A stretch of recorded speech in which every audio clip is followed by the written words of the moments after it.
రాష్ట్రంలో నిర్వహించిన డిఎస్సి పరీక్షల్లో జరిగిన తీవ్ర అవకతవకలకు బాధ్యత వహిస్తూ విద్యాశాఖ మంత్రి నారా లోకేష్ తక్షణమే తన పదవికి రాజీనామా చేయాలని నంద్యాల జిల్లా వైఎస్ఆర్సీపీ అధ్యక్షుడు పాణ్యం మాజీ ఎమ్మెల్యే కాటసాని రాంభూపాల్ రెడ్డి తీవ్ర స్థాయిలో డిమాండ్ చేశారు.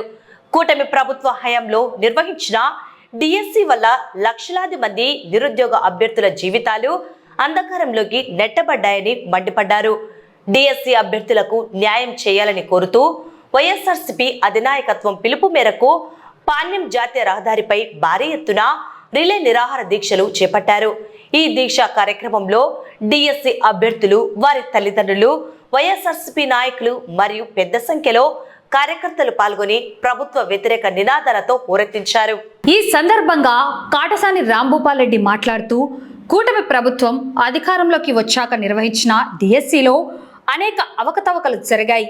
ఎంతో కాలంగా ఉద్యోగాల కోసం రాత్రింబవళ్లు కష్టపడి చదివిన పేద మధ్యతరగతి విద్యార్థుల భవిష్యత్తును ఈ ప్రభుత్వం నాశనం చేసింది. విద్యాశాఖ మంత్రిగా నారా లోకేష్ పూర్తి వైఫల్యం చెందారు. తక్షణమే ఆయన బాధ్యత వహించి తన పదవికి రాజీనామా చేయాలి. డిఎస్సి అభ్యర్థులకు న్యాయం జరిగే వరకు వైఎస్ఆర్సీపీ అండగా ఉండి పోరాడుతుంది. ఈ కార్యక్రమంలో నంద్యాల నియోజకవర్గ పరిశీలకులు సద్దల సూర్యనారాయణ రెడ్డి, పాణ్యం మండల వైఎస్ఆర్సీపీ నాయకులు, మాజీ సర్పంచ్లు, స్థానిక ప్రజా ప్రతినిధులు మరియు పెద్ద ఎత్తున కార్యకర్తలు పాల్గొన్నారు. అభ్యర్థుల పోరాటానికి పార్టీ పూర్తి మద్దతు ప్రకటిస్తుందని నేతలు స్పష్టం చేశారు.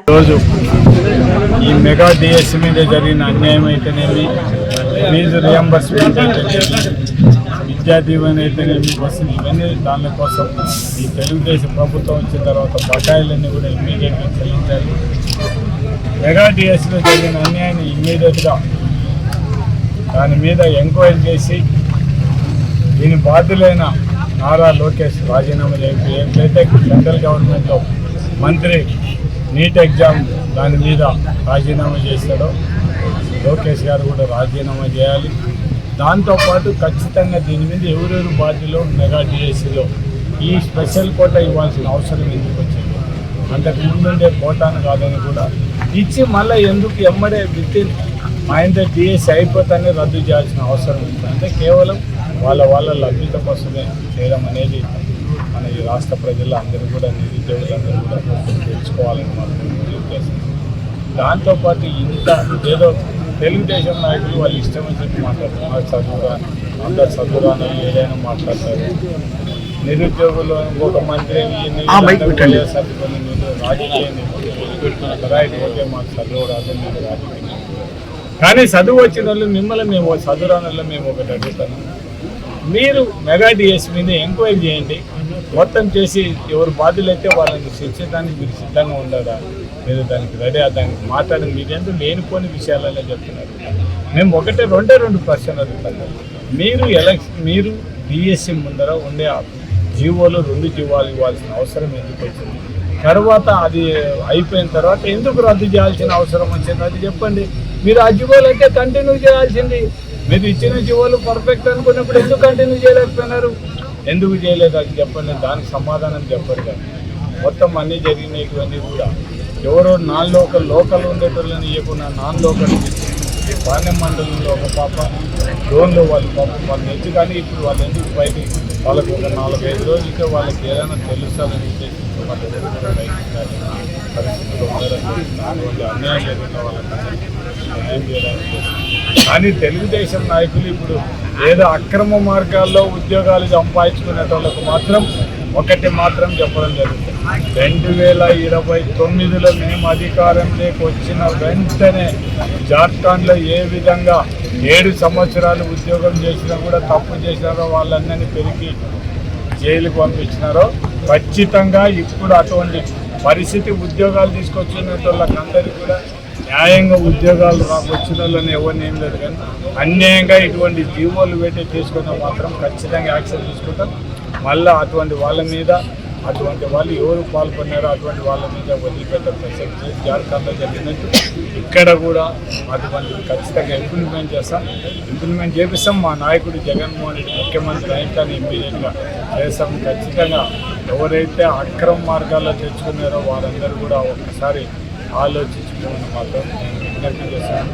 ఇది మాత్రం ఒక యువతనే కాదు, అన్నీ వాళ్ళ తల్లిదండ్రులకు కూడా మానసిక క్షోభ అనుభవించే పరిస్థితి.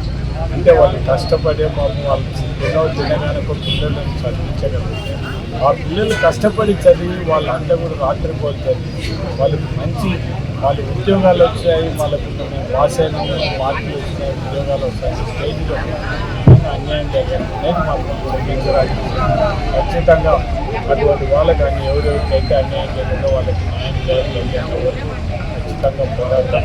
వాళ్ళతో పాటు యువత కూడా ఈరోజు మొత్తం దేశంలో యువత అనుకుంటే ఏం చేయలేదనే రాష్ట్రపు దేశ ప్రధాని నరేంద్ర మోడీ కాక్రోచ్ పార్టీ దెబ్బకు మొత్తం కేంద్ర మంత్రి రాజీనామా చేసేంత వరకు కూడా వదిలిపెట్టే పరిస్థితి.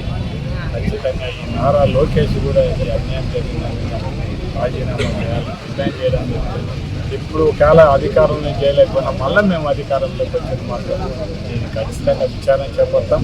ఎవరికైతే అన్యాయంగా ఉద్యోగాలు రాకుండా అన్యాయమైన అటువంటి వాళ్ళకు న్యాయం చేస్తాం. అన్యాయంగా ఎవరు ఉద్యోగాలు తీసి వాళ్ళకు ఖచ్చితంగా వాళ్ళు అన్యాయం చేసింది వాళ్ళు ఏ విధంగా శిక్షించడానికి ఖచ్చితంగా చేస్తాం. ఇది మాత్రం మేము యువతకు అదేవిధంగా ఉద్యోగులు కూడా మా పార్టీ తరఫున మా నాయకులు ఇచ్చిన ఆదేశాలు బట్టి ఖచ్చితంగా పనిచేయడం. మన రాష్ట్ర వ్యాప్తంగా యువత నిరుద్యోగులు చేయడం జరుగుతుంది. అదేవిధంగా వైఎస్ఆర్ పార్టీ జగన్మోహన్ రెడ్డి మన జిల్లా అధ్యక్షుడు పాఠశాల రాంభూపాల్ అధ్యక్షతన యువత పిలుస్తానే పానెమండల లీడర్లు యువత ఇమ్మీడియట్గా వచ్చి ఒక 50-60 మంది దాకా కూర్చొని కూర్చోవడం జరిగింది. వాళ్ళకు ప్రత్యేకంగా థ్యాంక్స్. ఈరోజు డిఎస్సిలో జరిగిన అవకతవకలకు నేను ఒకటి అడుగుతాను. ఎక్కువ మాట్లాడడం నాకు ఇష్టం ఉండదు. నా కాంటెంట్ ఒకటే, లోకేష్ రాజీనామా, నారా లోకేష్ ఎందుకు రాజీనామా చేయకూడదు? కాంగ్రెస్ పార్టీ దెబ్బకు మన మోడీ గారే ధర్మాలను సెంట్రల్లోనే రాజీనామా చేయించిన ఘనత మన కాంగ్రెస్ పార్టీది, యువ నాయకులది, విద్యార్థులది. కానీ మన రాష్ట్రంలో ఎందుకు చేయకున్నాడు ఈయన మాకు అర్థం కావడం అసలు. అతని మంచిగా ఉండి ఈ రైతుల కోసం అయితేనేమి రైతులనట్టే నాశనం చేసినావు, మహిళలనట్టే నాశనం చేసినావు, విద్యార్థులను నిరుద్యోగులను కూడా నాశనం చేసి ఏమన్నా బాగుంటుందా?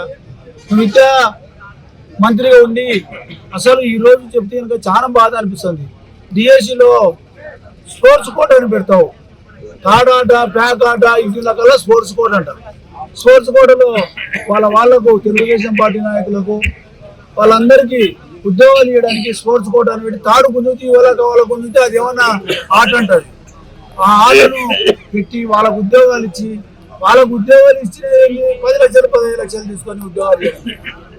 అని నేను ఒకటే అడుగుతున్నా, ఈ రోజు ఉండే పరిస్థితి చూస్తే నువ్వు ఎప్పుడో ఆ సెంట్రల్ చేసిన వెంటనే ఈ డిఎస్సి అవకతవకలో జరిగిందని నువ్వు రాజీనామా చేయాలి. సరే, రాజీనామా చేయడానికి నీకు ఇష్టం లేదు, నీకు పదవి వ్యామోహం ఉంది మీ నాయనకు, నువ్వేం చేయాలా? సిబిఐ తేల్చినావు అనుకో, వీళ్ళని ఎవరిని కాళ్ళు కడుపులో పట్టుకొని మీరు రిలే నిరాకరించవచ్చు. ఆ సిబిఐ వాళ్ళు తేల్చినారు, బాగా కరెక్ట్ గా ఉద్యోగాలు ఇచ్చారా. ఈ రోజు పాణ్యంలో ఈరోజు ఒక పాపకు ఉద్యోగం వచ్చి ఆ పాప మళ్ళీ తీసేసినారు. ఆ పాప పరిస్థితి ఎటుందో చూడుకోండి, ఇంటికాడికి పోయి లోన్లో ఒకరికి. ఈ రోజు ఉండే పరిస్థితిని బట్టి చూస్తే డిఎస్సిలో ఖచ్చితంగా అవకతవకలు జరిగినాయి. మేము ఇంతమందిని చెప్తున్నాము. అదేవిధంగా జగన్మోహన్ రెడ్డి గారు ముఖ్యమంత్రి కొన్నప్పుడు, రాంభూపాల్ రెడ్డి గారు ఎమ్మెల్యే కొన్నప్పుడు సచివాలయంలో 1,30,000 ఉద్యోగాలు ఇచ్చినాం. కానీ ఏ ఒక్కరు కూడా ఇది పొరపాటు జరిగింది, ఫ్రాడ్ జరిగింది, అసలు టెస్ట్ చేయకుండా ఉద్యోగం ఇచ్చానని ఎవరైనా చెప్పినారా? ఒక్కరు మాట్లాడలేదు.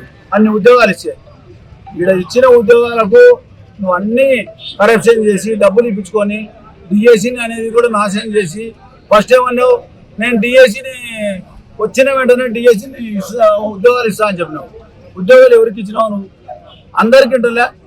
తాడాట బ్యాగ్ ఆట ఉండాలా ఇచ్చేది. నువ్వు ఎట్లా ఉండాలా? పారదర్శకంగా ఉండాలా. నువ్వేం చేసినావు? వెనకమ్మడితో తిప్పుకున్నావు. పాదయాత్రలో తిరిగిన వాళ్ళ కల్లా ఉద్యోగాలు ఇచ్చావు. యువగలం పాదయాత్రలో నువ్వు అట్లాంటి పని చేసుకుంటే నువ్వు ఎందుకు రాజీనామా చేయకూడదు? మా కాంటెంట్ ఒకటే, నువ్వు రాజీనామా చేసేంత వరకు ఈ రిలే నిరాదీక్షలు ఆగవు. జగన్మోహన్ రెడ్డి పారదర్శకంగా చేసినాడు. అసలు ఆయన ఏమన్నాడు తెలుసా? నేను రైతులకు రుణమాఫీ అంటే ఇయ్యలేను, నేను తప్పుడు అబద్ధాలు చెప్పాను, అబద్ధాలు చెప్పి ముఖ్యమంత్రి కావాల్సిన అవసరం లేదు, నాకు పదవి వ్యామోహం లేదు, నాకు వద్దని చెప్పిన వ్యక్తి జగన్మోహన్ రెడ్డి. అట్లాంటి వ్యక్తిని పోగొట్టుకొని ఈ రోజు చూడు, గోర్కల్ రిజర్వాయర్ కట్టించిన ఘనత రాజశేఖర రెడ్డి సార్ది, ఫస్ట్ కాటసాని రాంభూపాలరెడ్డి. కాటసాని రాంభూపాలరెడ్డి గారికి ఆ రోజు ఈడ పాదయాత్రలో ఆయన వచ్చి రాజశేఖర రెడ్డి సార్ చెప్పడం జరిగింది, నేను గోర్కల్ రిజర్వాయర్ కట్టిస్తానని. కానీ మేనిఫెస్టోలో మర్చిపోయినాడు. ఇది మాత్రం పాణ్యం మండల రైతులు, పాణ్యం కాన్స్టిట్యూన్సీలు, ఆ ఉక్కులు అందరూ గుర్తించుతారా? కాటసాని రాంభూపాలరెడ్డి పుణ్యం ఈ రోజు రిజర్వాయర్ తయారైందంటే. కూర్చున్నందుకు వాళ్ళకు ప్రత్యేకంగా కృతజ్ఞతలు తెలుపుకుంటూ ముగిస్తున్నాం.